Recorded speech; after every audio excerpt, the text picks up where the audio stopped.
So I lost 180k per year in my agency in only one day. Here are the lessons that I've learned. So it's really important that you watch until the end of this video, because I'm literally going to save you hundreds of thousands of pounds worth of lessons and mistakes so you don't have to make them yourself. So make sure you watch until the end. Okay, to start with, let me just give you a little bit of the backstory here as to exactly how this happened. Thankfully enough, this is actually something that happened about 2 or 3 years ago. Essentially what happened was I hired a really bad contractor from Upwork.com. This was a contractor that was actually charging somewhat of a premium. At the time, we actually already had a contractor that was doing a semi-okay job, was very affordable, but we were actually trying to find somebody who was a bit more of a premium at price potentially, but somebody that had a higher quality, because we were noticing we were churning through some clients that perhaps we know were good clients and that we could have saved if we just had a better quality media buyer behind the steering wheel. We went onto Upwork.com, we sifted through tons of contractors, tons of freelancers, and we stumbled upon this guy. Now, this guy on the surface looked amazing, had really great results, really great screenshots. Whilst this person didn't have necessarily the most earnings on the platform or anything like that, from a bird's eye perspective, looked like he had his stuff together. Now, what's also really interesting, and this is how the mind works, right? He was also probably twice the price of what we were currently paying right now. Price doesn't always necessarily mean value. I could tell you this laptop now is worth 5 grand when in fact it's worth £1,500, and it would have a higher perceived value just because of the price attached to it. But yeah, we found this contractor that on paper was more expensive, had a ton of fantastic results, and we bit the bullet and we went all in. We transitioned all of our clients across from our current media buyer to the new media buyer, and at the time the agency was doing about £180,000 per year in revenue, so about £15,000 a month. So we transitioned all of these accounts across, and what happened is, because he was a really bad contractor, not responding to clients, not doing anything in the accounts, like I mean literally anything in the accounts, within a couple of weeks we were getting messages from our clients, and it so happened, like everything in business, like buses, all of these messages came on the same day, where we had clients actually leave, or we had emails getting kicked out of accounts, or we had clients basically threatening to leave. Now, as you can imagine, that's a very scary thing when you've spent a couple of years building your business up to a somewhat decent level and then having it potentially all pulled away overnight. So here are the key lessons that I've learned on hindsight of this multiple years later that have saved me hundreds of thousands of pounds since that mistake, to hopefully save you some money as well. So the first key lesson now in hindsight is, whilst I was looking at this guy's account and everything and he had all these amazing results, what I realized is those results can actually be easily faked. Anybody can go online with Photoshop this day and age and fake their screenshots and anything and put them all over their Upwork profile, all over their website. So the key thing, whenever you're hiring somebody, whenever you're bringing on a contractor, you're outsourcing, you're automating the service delivery part of your business, I would really recommend that you actually look at live account results. That cannot be faked. If on a Zoom call you get somebody to go into their actual ad account and refresh and actually show you the live accounts, because like I said, the actual screenshots can be fake. And in hindsight now, looking back, I blindly trusted in nothing more than what he priced his services at and the screenshots that he had, which could have easily been faked. He had no actual reviews or anything through Upwork. So the first lesson is, do more research into your contractor. Do more research in terms of looking at live ad accounts, showing multiple screenshots, not just a couple of screenshots here and there. And if they are more established, maybe they have a LinkedIn presence or a social media presence. My point is, don't just blindly trust into the first thing that you see. So the second key lesson here is, when you first hire somebody, you want to make sure that you have a meticulous eye on everything. Now again, as I just mentioned, I trust blindly, okay? I was automating. I had a somewhat decent experience with my previous contractor. It was really great, good communication, but the issue was his expertise and knowledge wasn't there. We were paying a very low cost for that service, so again, I couldn't complain. But as I was transitioning to an expert, I just naturally thought, oh, I'm paying twice the amount of money, I'm gonna have twice the amount of knowledge. And unfortunately that didn't happen, and what ended up happening was the guy was just doing nothing in ad account. And when I say nothing, I literally mean nothing. We had one account where they'd set up one ad and they hadn't touched it, even though it was getting no results for months. And obviously I have to take full accountability for that. What I should have done, and this is the key lesson here, this is the key take home, is whenever you hire anybody, especially for the first few weeks and the first few months, you need to keep a meticulous eye on their activity. What are they doing? Are they responding to clients? If so, how are they responding to clients? Are they responding in the standard that you expect them to, that you need them to? Are they taking activity in an account? Obviously there's times where in ad accounts, yes, it makes 100% logical sense to not go in and touch stuff for the sake of it. But if the results are completely unprofitable, it's spent above the average order value on an ad level, and it's still getting no sales and nothing's being touched, just be mindful that that contractor or freelancer isn't pulling the wool over your eyes and just telling you, we don't need to touch the account, or I'm leaving it on purpose. And whilst that can be legit sometimes, you want to make sure you have the knowledge to understand when that's true and when that's false. But more than anything, it's just like you can put 2 and 2 together. If you've got a contractor that you've hired, just keep a close eye on them. If they're not responding to your client for 1-2 days at a time, that's going to cause a big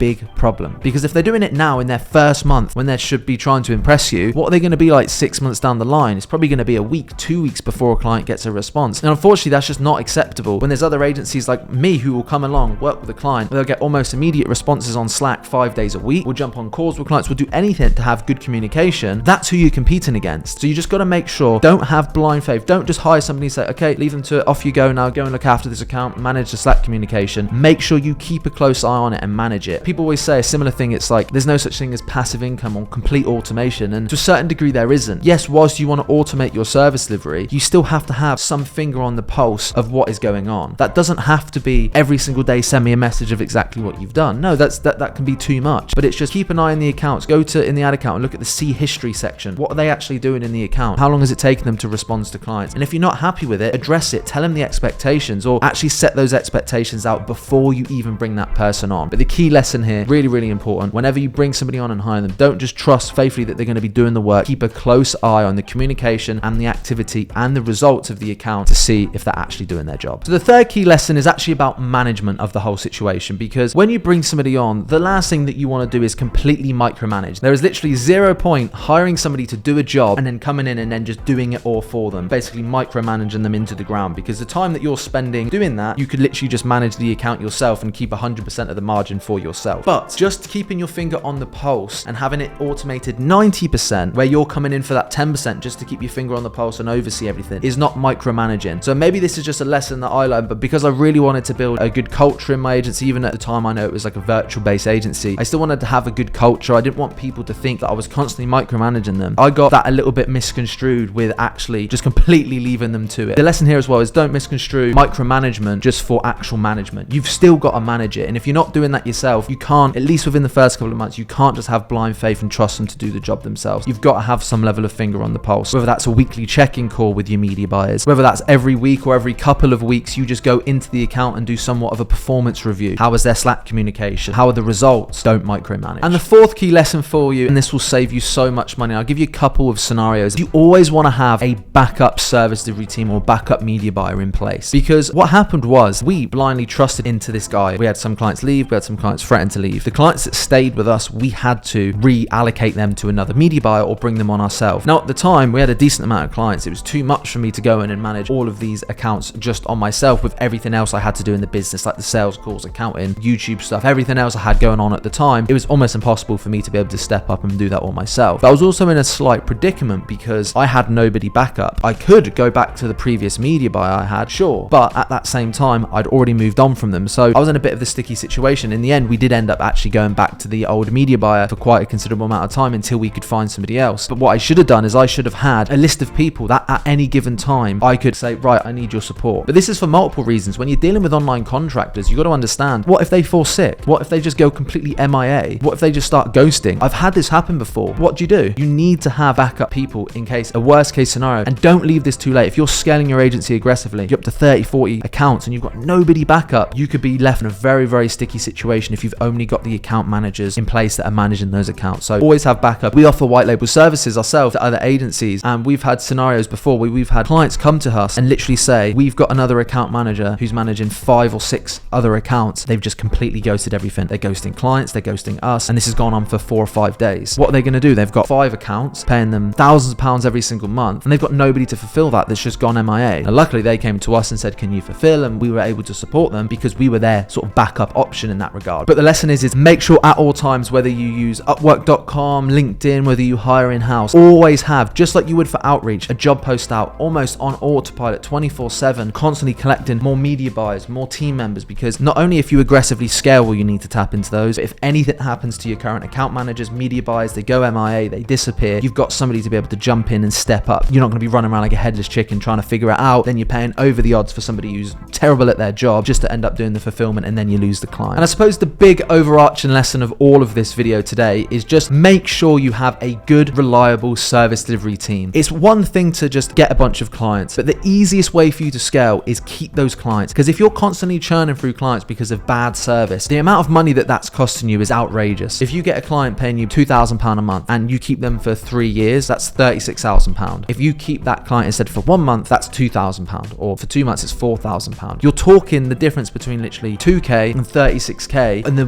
the one sort of key significant factor there, the main one at least, is having somebody that's good at their job actually doing the work. So the key lesson, make sure you have a fantastic service delivery team, do your due diligence, do your research before actually hiring a contractor, and always make sure that you've got backup. Now, look, if you're interested in any high-level training or mentorship, all the links to everything are down below, as well as the white label service that we offer if you are looking for contractors, media buys for your own agency. And if you enjoyed this video as well, make sure you check out this one here on how we got 10 clients in only 72 hours for our agency, and then click here to subscribe.